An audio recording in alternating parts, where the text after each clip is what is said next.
दोस्तों, कैसे हो आप सब लोग। अगर आप हमारे चैनल पर नए हैं तो लाइक शेयर एंड सब्सक्राइब करें। तो आज हम पढ़ने वाले हैं क्लास 8 की जो नई बुक आई है हिंदी की मल्हार, उसका पार्ट 1 स्वदेश।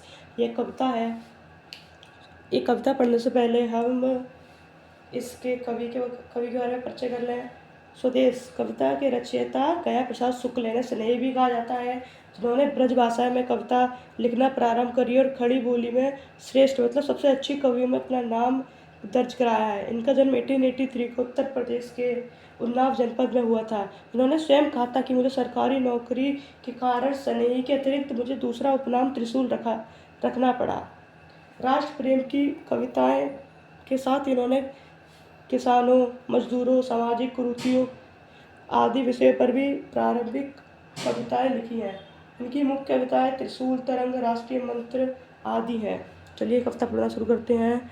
वह हृदय नहीं पत्थर है जिसमें स्वदेश का प्यार नहीं, जो जीवित जोश जगा ना सका उसका उस संसार नहीं। इसका मतलब है इन पंक्तियों में कवि देशभक्ति की भावना को उजागर करते हुए कहते हैं कि जिसके हृदय में अपने देश के प्रति प्रेम नहीं होता वह हृदय पत्थर के समान है, और अगर कोई अपने जीवन में देश के लिए जोश न जगा सका उसका जीवन व्यर्थ है, अर्थात उसका जीवन का कोई अर्थ नहीं है। नेक्स्ट लाइन, जो चल ना सका संसार तक उसका उस संसार नहीं, जिसने सास को छोड़ दिया वह पहुंच सकेगा पार नहीं। इसका मतलब है जो व्यक्ति देश और समाज के साथ नहीं जुड़ता वह उसका कोई सामाजिक मूल्य नहीं होता। जो व्यक्ति देश और अपने समाज के लिए काम नहीं करता उसका कोई सामाजिक मूल्य भी नहीं होता। और जो व्यक्ति साहस को छोड़ देता है, साहस को त्याग देता है, वह कभी अपने जीवन में अपने कभी लक्ष्य को नहीं प्राप्त कर सकता, मतलब अपने जीवन में कभी उन्नति को प्राप्त नहीं कर सकता। अतः देश सेवा के लिए साहस एवं समर्पण की आवश्यकता होती है। अगर आपको देश की सेवा कर रहे हैं तो आपके अंदर साहस होना चाहिए और समर्पण होना चाहिए। चलिए नेक्स्ट लाइन पढ़ते हैं। जिसने न जाति उद्धार हुआ होगा उसका उद्धार नहीं, जो भरा नहीं भावों से बहती उसमें रसधार नहीं। इसका मतलब है जो व्यक्ति अपने समाज और जाति का उद्धार नहीं कर सकता, जो व्यक्ति अपने समाज और जाति के लिए काम नहीं कर सकता, वह स्वयं भी कभी उन्नति नहीं प्राप्त कर सकता, मतलब वह स्वयं भी कभी ऊंचाई को नहीं प्राप्त कर सकता। जो हृदय भावनाओं से रहित है, मतलब जिसके हृदय में कोई भावनाएं नहीं है, लिखा है जो भरा नहीं भावों से, जिसके हृदय में कोई भावनाएं नहीं है, उसमें संवेदनहीनता नहीं मिलती, जैसे अपने देश के लिए प्रेम आदि प्रेम नहीं बहता, वह हृदय पत्थर के समान ही होता है। चलिए नेक्स्ट पेज पढ़ते हैं।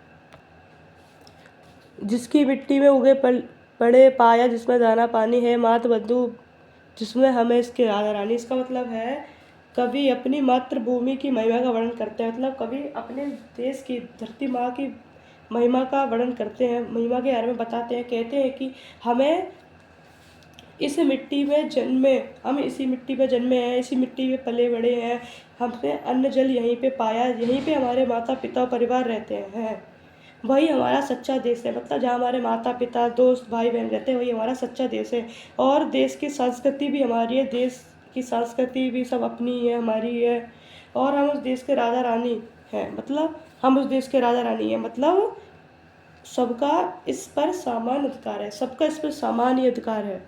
चलिए नेक्स्ट लाइन, जिसने की खोज खोले नवरत्न दिए हैं लाला सानी, जिस पर ज्ञानी भी मरते हैं जिस पर दुनिया दीवानी। इसका मतलब है कवि कहते हैं कि हमारा देश ऐसा है जिस पर दुनिया की संस्कृति कला ज्ञान जैसा महान खजाना है, मतलब हमारा देश इतना महान है इसके अंदर सभी संस्कृति कला ज्ञान जैसे महान खजाने छुपे हैं।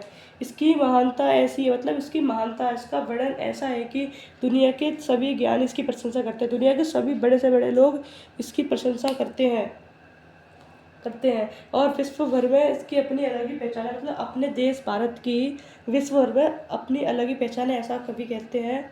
अब नेक्स्ट पैराग्राफ, उस पर है निजी पसीजा जो क्या है वह भूखा बाहर नहीं, निश्चित है जान एक दिन जाने को। इसमें कवि कहते हैं कि जो अपने देश से भावनात्मक रूप से नहीं जुड़ा, मतलब जो अपने देश के साथ नहीं जुड़ा है उसके लिए उसका जीवन केवल पृथ्वी पर भूत के समान है, उस जीवन का कोई भी अर्थ नहीं है। और कवि ये भी कहना चाहते हैं कि इस जीवन की यह सच्चाई है, हर किसी को एक दिन मरना है, अर्थात मतलब इस जीवन का अंत निश्चित है, पर सच्चा जीवन वही है जो अपने देश के लिए जिया जाए। नेक्स्ट पैराग्राफ है, कालदीप जलता हरदम जल जाना है परिवारों को सब कुछ है अपने हाथों में, क्या तोप नहीं तलवार नहीं। मतलब इसमें कवि कहना चाहते हैं कि मृत्यु को एक जलते हुए दीपक की तरह मानते हैं, कभी मृत्यु को एक जलते हुए दीपक की तरह मानते हैं और कहते हैं कि जो देशभक्त होते हैं वे निडर होकर उस काल दीप में कूद जाते हैं। मतलब जो देशभक्त होते हैं, जो अपने देश के प्रति प्रेम करते हैं, वो निडर होकर उस काल दीप में कूद जाते हैं। देश की रक्षा के लिए हमारे पास सभी विशेष साधन, शक्ति, साहस और अपसर्ग है की भावना है। इसलिए हमें निडर होकर स्वयं को देश के प्रति समर्पित कर देना। हमें निडर होकर, हमें साहस होना चाहिए कि अपने देश के लिए हम समर्पित हो जाएं। भावना समर्पित होने जैसी भावना को उत्पन्न करे। जो मनुष्य अपने हृदय में देश के प्रति प्रेम की भावना नहीं रखता, वह हृदय पत्थर के समान होता है। इसके राइटर है गया प्रसाद शुक्ल स्नेही। ये हमारा चैप्टर अभी ख़त्म हो गया, रीडिंग ख़त्म हो गई। अब इसमें कुछ हमारे एक्सरसाइज अभ्यास कार्य हैं जिन्हें कि हम पार्ट 2 में करेंगे। चलिए मैं आपको एक बार ये फिर से समझा देता हूँ। ये देखिए, कवि से परिचय। स्वदेश कविता के रचयिता गया प्रसाद शुक्ल स्नेही है। मैंने आपको बताया था ये गया प्रसाद शुक्ल इनका नाम है, रचयिता है, इन्हें स्नेही भी कहा जाता था। हिंदी के ये उन कवियों में से एक है जिन्होंने ब्रज भाषा में कविता लिखना प्रारंभ करी। ये उन कवियों में से एक है जिन्होंने ब्रज भाषा में कविता लिखना प्रारंभ करी। खड़ी बोली के श्रेष्ठ कवियों में से इन्हें अपना स्थान, इन्हें लिखना ब्रज भाषा से करी, फिर खड़ी बोली में आकर इन्हें अपना एक अलग स्थान बनाया है।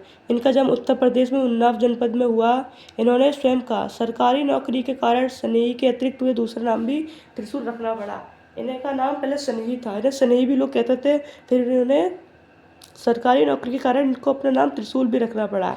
राष्ट्र प्रेम की कविता के साथ साथ इन्होंने किसान, मजदूरों, सामाजिक कुरीतियों तथा विषयों पर प्रभावित कविता भी लिखी है। इन्होंने अपने देश को देखते हुए किसानों, मजदूरों, सामाजिक कुरीतियों की भी कविता लिखी है। इनकी मुख्य कविता त्रिशूल, तरंग, राष्ट्रीय मंत्र, कृष्ण कीर्तन आदि उल्लेखित रचनाओं में से एक है। तो हमारा चैप्टर अभी पूरा फिनिश हो जा सकता है। कि अभ्यास कल हम पार्ट 2 में करेंगे। अगर आप हमारे चैनल पर नए हैं तो please like, share and subscribe करें।